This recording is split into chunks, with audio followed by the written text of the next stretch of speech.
Hello, if you remember, I had three pumpkins, a small one and two bigger ones.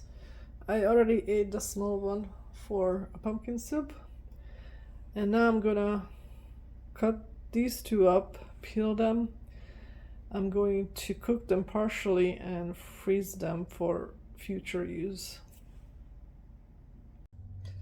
First, I'm gonna cut it into half and then clean out the seeds. It's a little dirty, but I'm gonna wash this later anyway. And it's all organic.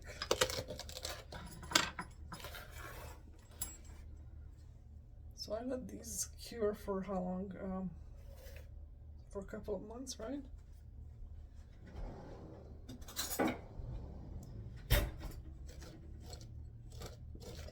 I actually have enough seeds already saved, but I might just save some more.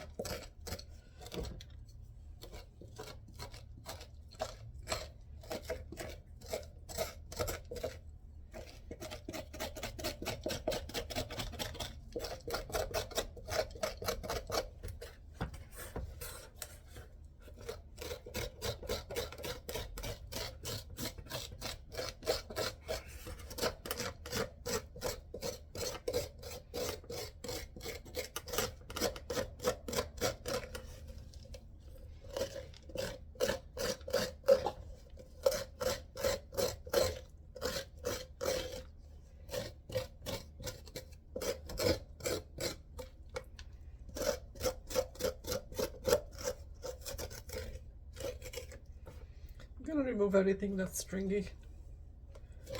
I just don't like it. I'm sure you can eat it, but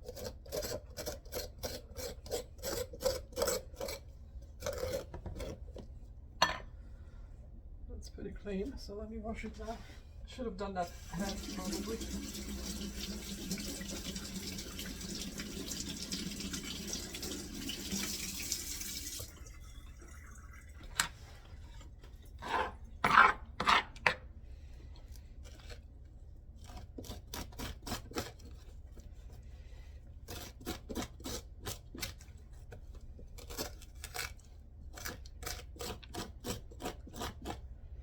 So it turns out this is not even dirt, it's just a scar, because this is where it was sitting on the ground.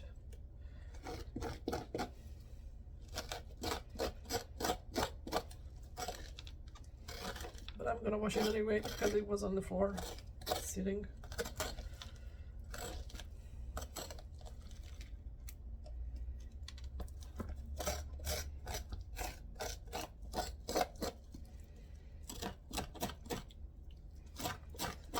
If you got any pumpkins for decorations, it's not too late to bring it in and preserve it, just like I'm doing it. You can make a lot of stuff out of pumpkin flesh. Like I said, pumpkin soup, pumpkin pie, pumpkin rolls, that's what I'm gonna make next. And just roasted pumpkin if you like it all natural. Here's the other one.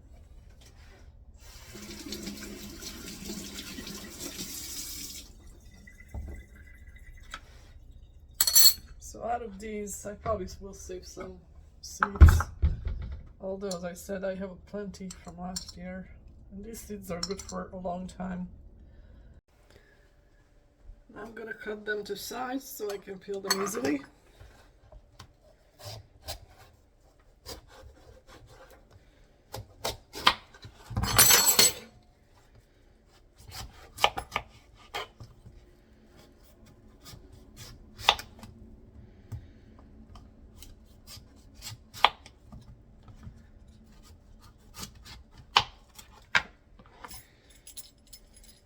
What you could have also done is put this into the oven and cook it in the oven and then scrape the flesh out, but I like to do it this way better.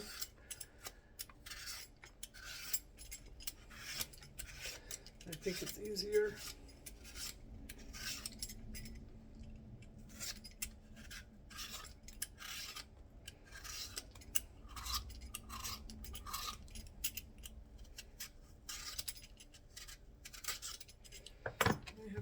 cut it a little skinnier.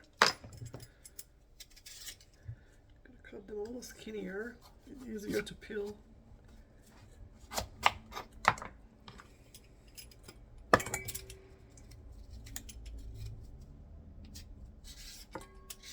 Oops. Of course it's breaking, but that's okay. I'm gonna cut them anyway. I am done peeling half a pumpkin, so now to make space for myself, I'm gonna cut these into chunks. And the size depends on how you're going to use it. I like to cut them about 1 inch chunks so I can measure them better, more realistically. So about that. But if you're planning to roast it or something like that, you may want to make it bigger.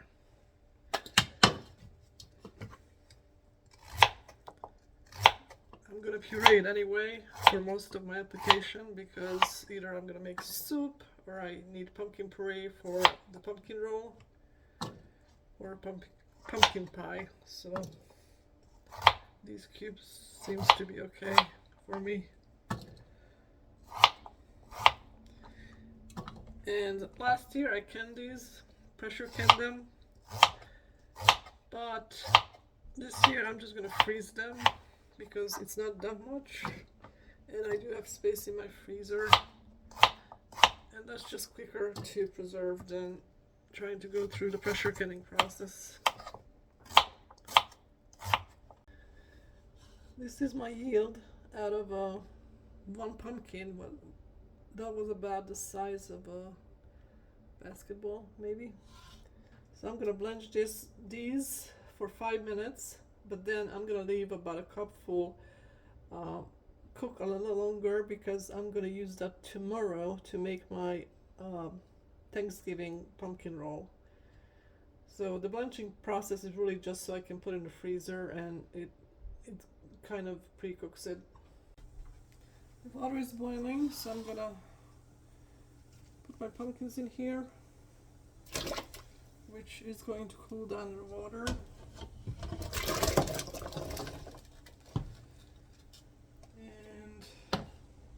For it to boil again and time it for 5 minutes. The timer is up. We cook for 5 minutes.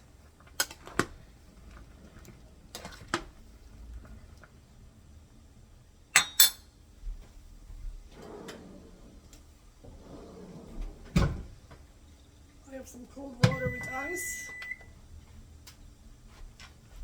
I'm going to just start in into cold water. And as I said earlier, I'm going to cook enough for tomorrow's pumpkin roll.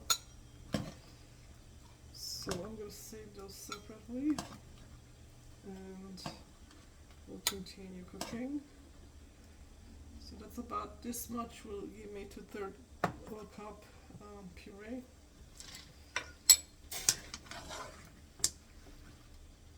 Just get these out and start cooling them.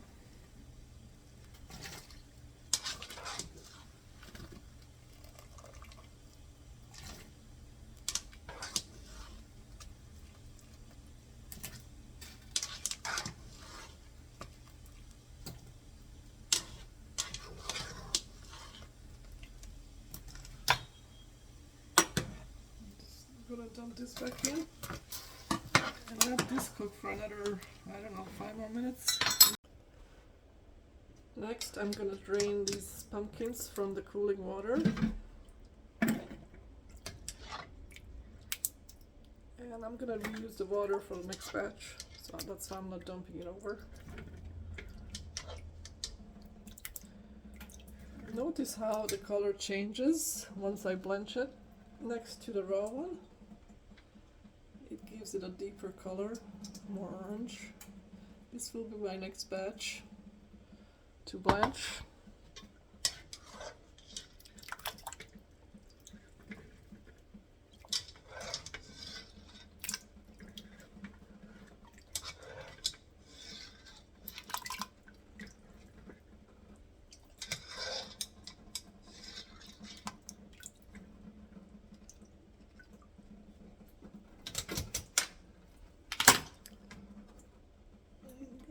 my smart spoon to get this out. Oops, I don't want to lose any.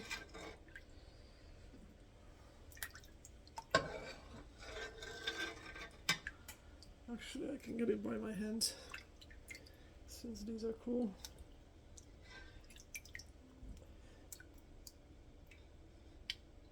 I will put some more ice cubes in this so it can cool for the next batch.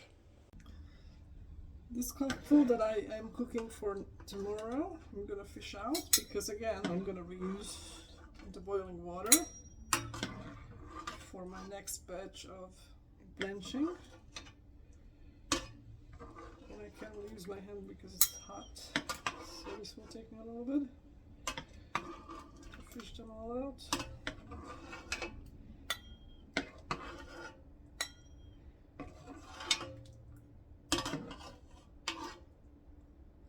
These are now really soft where I can smash them.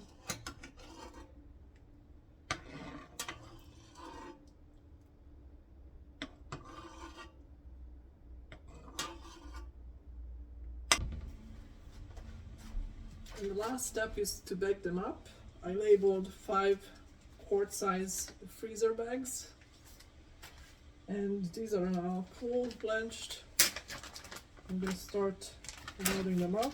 I'm not really going to measure anything, I just fill the bags up, and as I need them, I'll just take out from the bag whatever I need.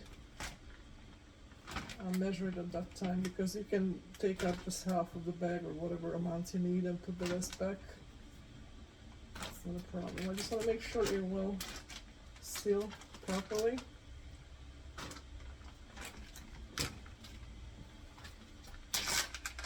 And this water is now boiling, so I can put my next batch for blanching.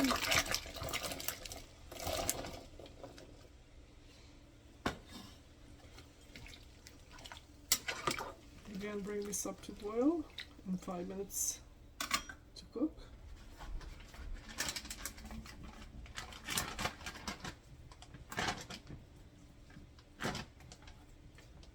So when you blanch them, they're just still stiff enough so they're not going to be mush in the freezer.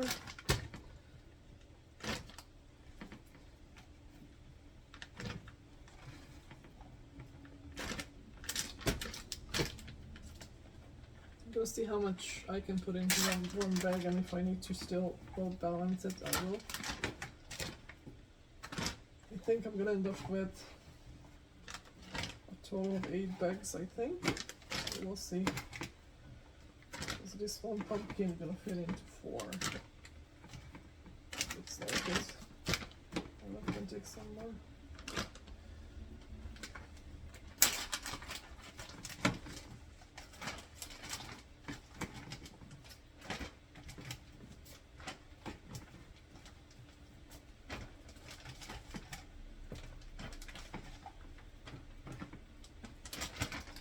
Yeah, it's only 3.5 bags. Once you fill up the bag, this is about 3/4 way, then zip your lock all the way almost to the end, and then squeeze out all the excess air. Just roll it up, squeeze it everywhere you can. This actually has some liquid in it, but just squeeze out the air and finish up closing your lock, your zip lock, and then just smooth it out so you can put it in your freezer laying flat. So I ended up with 6 bags, 6 quarts of pumpkin, and I'm gonna weigh it.